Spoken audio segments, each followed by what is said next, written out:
ओवैसी जी तो भारतीय जनता पार्टी की B team है, उन्हीं के लिए काम करते हैं। वो कुछ भी कहते रहे भारतीय जनता पार्टी को, भारतीय जनता पार्टी के खिलाफ कुछ कहती ही नहीं है। तो उन्हें तो पूरी छूट दे रखी है कि मुसलमान वोट काट दो और हमारा काम बन जाए। मेरी चुनाव की बात नहीं है, ये मेरी विचारधारा की बात है। समाजवादी विचारधारा मेरे अंदर कूट कूट कर भरी है। मुझे समाजवादी विचारधारा से प्यार है और विचारधारा के कारण ही मैं समाजवादी पार्टी में गया हूँ। ऐसे कौन से मुद्दे हैं जिनको आप चाहते हैं कि मुझे टिकट मिले और मैं जीत के आऊँ, जनता मुझे आशीर्वाद दे और फिर सबसे पहले मैं आके वो काम करूँ? 2022 में मैंने विधानसभा चुनाव के समय हमने भी टिकट मांगा था। बीजेपी ने हमारा टिकट एंड टाइम पे काटा। अच्छा, 22 के विधानसभा चुनाव में आपने बीजेपी से टिकट मांगा?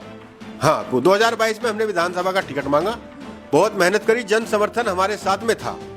लेकिन लास्ट मोमेंट में 15 जनवरी 2022 को हमारा टिकट काट दिया गया। देखिए, 2022 में सरकार बन रही थी और बनते बनते हम कुछ विधानसभा सीटों पे 500 वोटों से, 1000 वोटों से, ऐसे बहुत कम अंतर से हराए गए या हार गए। ये बड़ा महत्वपूर्ण है क्योंकि ईवीएम का जमाना है। हमारे राष्ट्रीय नेता जी ने कहा था कि मैं चाहे 10 चुनाव जीत जाऊं, लेकिन ईवीएम पे मुझे तब भी भरोसा नहीं। 27 के चुनाव में यूं तो अभी लगभग 1 से 1.5 साल का समय बाकी है, लेकिन कहते हैं कि तैयारियां उससे पहले शुरू हो जाती है। इस समय हम मौजूद हैं एडवोकेट वीरेंद्र साहब के साथ, बातचीत करेंगे 2027 के चुनाव को लेकर। जी, मैं वीरेंद्र कुमार नागर एडवोकेट, मेरा गांव ढांसरी है, मीरापुर विधानसभा के अंतर्गत आता है। नागर साहब, 27 के चुनाव को लेकर क्या आप सोचते हैं? 2027 का चुनाव मीरापुर विधानसभा का ही नहीं, पूरे प्रदेश का एक बड़ा विशेष चुनाव है क्योंकि 10 वर्षों का एक ऐसा शासन है जिसमें पीढ़ी कहूँगा, जिसमें सभी आ जाते हैं, दलित, पिछड़े, अल्पसंख्यक, पीड़ित, शोषित, वंचित सभी आते हैं। इन सब का बड़ा हरासमेंट हुआ है, इन लोगों को कुछ मिला नहीं है और ये सभी लोग पीड़ित ही हैं इस समय। इनके ना बच्चों को रोजगार मिल रहा है, इनका आरक्षण जो है वो भी छीना जा रहा है, शिक्षा महंगी की जा रही है और इसलिए इनके बच्चे बेरोजगार रह जाएंगे। पैसे वाले ये लोग हैं नहीं, सामान्य भूमि के, पृष्ठभूमि के लोग हैं, तो ये अपने बच्चों को भी नहीं पढ़ा पाएंगे। तो इसलिए बड़ी अकुलाहट है लोगों में कि 2027 आए और सरकार बदले और समाजवादी की सरकार बने तो लोगों को राहत मिले। समाजवादी की सरकार को लेकर आप कह रहे हैं कि सरकार बने तो लोगों को फ़ायदा हो, ऐसा आप कह रहे हैं। लेकिन अगर मैं आपसे पूछूं कि पीछे की सरकारों को लेकर कैसा आपको लगा, विश्वास बना या टूटा है? आप वकील हैं, अच्छा खासा आप काम कर रहे हैं अपने फील्ड में, क्या ज़रूरत पड़ी राजनीति में आने की और कब से राजनीति में? भैया, राजनीति के बिना कुछ भी संभव नहीं है। राजनीति एक ऐसा विषय है जहाँ से देश की नीतियाँ बनती हैं और वो नीतियाँ वहीं से बनती हैं जहाँ लोग होते हैं।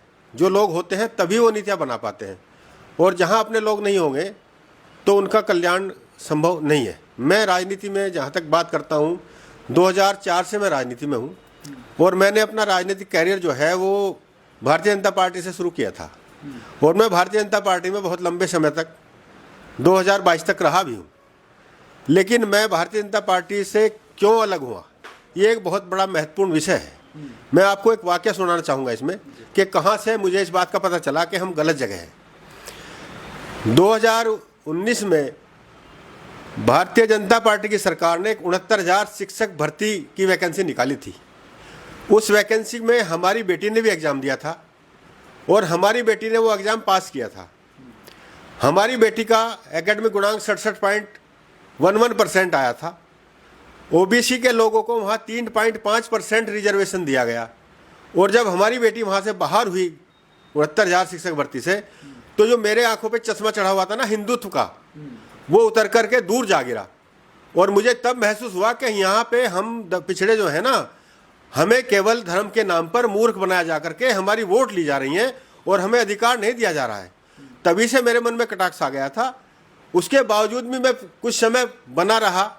2022 में मैंने विधानसभा चुनाव के समय हमने भी टिकट मांगा था, बीजेपी ने हमारा टिकट एंड टाइम पे काटा। अच्छा, 22 के विधानसभा चुनाव में आपने बीजेपी से टिकट मांगा? हाँ, 2022 में हमने विधानसभा का टिकट मांगा, बहुत मेहनत करी, जन समर्थन हमारे साथ में था।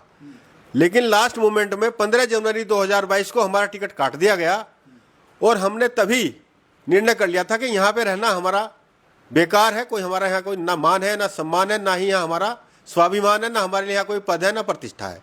और तभी हमने भारतीय जनता पार्टी की सदस्यता छोड़ दी थी और तभी से हमने जो है, माननीय अखिलेश यादव जी एक होटल में आए थे वहाँ पे जीटी रोड पे, तो मैं चंदन चौहान के साथ वहां पे गया था, मेरे साथ प्रधान नवाब अली जटवाड़ा भी थे।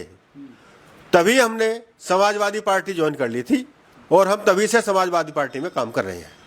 बड़ा लंबा समय आपने बीजेपी को दिया, वहाँ से आपका मनमुटाव हो गया, आप कह रहे कि मेरी आंखों से वो चश्मा जो लगा हुआ था हिंदुत्व का वो हट गया, लेकिन ऐसा तो नहीं कि समाजवादी में भी कोई चश्मा लगा हो, वो भी जल्दी से हट जाए और फिर आप कहीं और तीसरा विकल्प तलाश करें?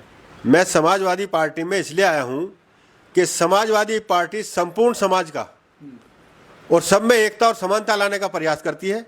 यही समाजवाद की मूलभूत भावना है।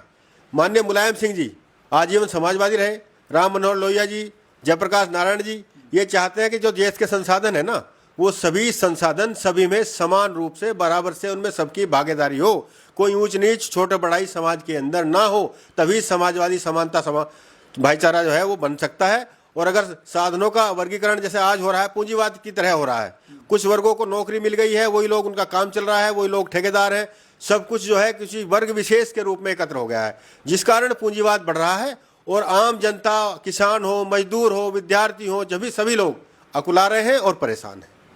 अभी जैसे आप समाजवादी में आए तो वो सब चीज़ें आपको दिखने लगी कि वर्ग विशेष को लेकर सिर्फ काम हो रहा है, लेकिन समाजवादी की अगर सरकार बनती है, पहले तो मैं आपसे जानना चाहूँगा कि 22 में आपने देखा कि समाजवादी पार्टी ने जितना जोर लगाया सरकार बनाने की बात भी कही कि हम सरकार बना रहे हैं, लेकिन वो 22 में नहीं बना पाई, तो 27 में कैसे सरकार बनाएगी? देखिए 2022 में सरकार बन रही थी और बनते बनते हम कुछ विधानसभा सीटों पे 500 वोटों से, 1000 वोटों से, ऐसे बहुत कम अंतर से हराए गए या हार गए। ये बड़ा महत्वपूर्ण है क्योंकि ईवीएम का जमाना है।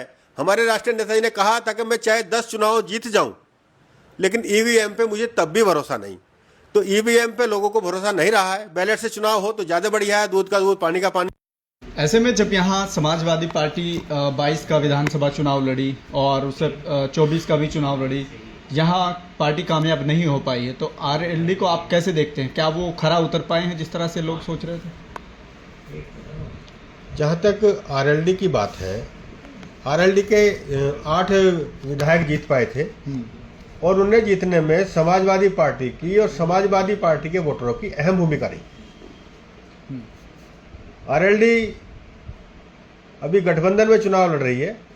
अब आने वाला चुनाव ये बहुत महत्वपूर्ण होगा कि समाजवादी पार्टी के साथ उसका गठबंधन नहीं रहेगा, तो आने वाले चुनाव में पता लगेगा कि आरएलडी की अपनी कितनी ताकत थी 2022 के विधानसभा चुनाव। 22 के चुनाव में, 24 के चुनाव में यहाँ गठबंधन था पहले समाजवादी पार्टी के साथ, तो जीत पाए हैं, लेकिन यहाँ अभी हाल ही में उपचुनाव हुआ था, उसमें फिर आरएलडी जीत गई। क्या कारण मानते हैं? उपचुनाव तो वो कोई चुनाव ही नहीं था, सत्ता का चुनाव था। सरकार ने अपनी मर्जी से जिता लिया, लोगों को वोट ही नहीं डालने दिया गया 11-12 बजे तक। उसके बाद हमारे राष्ट्रीय अध्यक्ष जी ने चुनाव आयोग में दुनिया भर की शिकायत की, वहाँ से उनका बयान आया, उसके बाद थोड़ी वोट डालने की प्रक्रिया, उसके बावजूद भी हम अच्छी वोट प्राप्त कर गए। तो आप ये मानते हैं कि जिसकी सत्ता थी उसी का ये चुनाव था? बिल्कुल सत्ता का चुनाव था। लेकिन समाजवादी के लोग तो कहते हैं ओवैसी को कि ओवैसी यहाँ न लड़ते तो हम जीत जाते। ओवैसी जी तो भारतीय जनता पार्टी की बी टीम है, उन्हीं के लिए काम करते हैं। वो कुछ भी कहते रहे भारतीय जनता पार्टी को, भारतीय जनता पार्टी के खिलाफ कुछ हित ही नहीं है, तो उन्हें तो पूरी छूट दे रखी है कि मुसलमान वोट काट दो और हमारा काम बन जाए। अभी मेरठ में एमआईएम के नेताओं को गिरफ्तार भी किया था, कार्रवाई हुई उन पर, कई घंटे बाद जेल से आए जमानत पर। वो कभी कभी थोड़ा बहुत दिखाना पड़ता है कि भाई ऐसा ना कहीं लंबा हम पे आरोप ना लगता रहे, तो इसलिए की करती गई होगी थोड़ी बहुत। तो आपको लगता है कि जिस तरह से 27 का चुनाव होना है, एमआईएम पार्टी हो या फिर चंद्रशेखर की आज़ाद समाज पार्टी हो, ये आपके लिए या समाजवादी पार्टी के लिए कोई चुनौती है, मानते हैं आप? नहीं, हमारे लिए कोई चुनौती नहीं है। हमारा वोटर समझदार है और वो सत्ता बदलना चाहता है, लेकिन फिर भी हमारे राष्ट्रीय अध्यक्ष जी अगर इन्हें साथ लेंगे और ये साथ उनके आना चाहेंगे, तो जो भी बात राष्ट्रीय अध्यक्ष जी करेंगे उससे हमारी 100% सहमति रहेगी। तो आपको लगता है कि इन दोनों पार्टी को या छोटे दल जो भी हैं, अगर उनको साथ ले जाए तो फ़ायदा हो सकता है? देखो, हम तो जोड़ने वाले लोग हैं। अगर कोई हमारे साथ जुड़ने को तैयार है तो हम तो जोड़ ही लेंगे, हम क्यों तोड़ेंगे भाई। सब अपना कारोबार बढ़ाते हैं और हम, हमारे माननीय राष्ट्रीय अध्यक्ष जी इसी नीति पर काम कर रहे हैं। हम तो कांग्रेस के साथ भी नहीं छोड़ा, कांग्रेस की जहाँ सीट नहीं थी उसकी भी सीट आ गई हमारे साथ में, और राहुल जी के साथ है आज भी।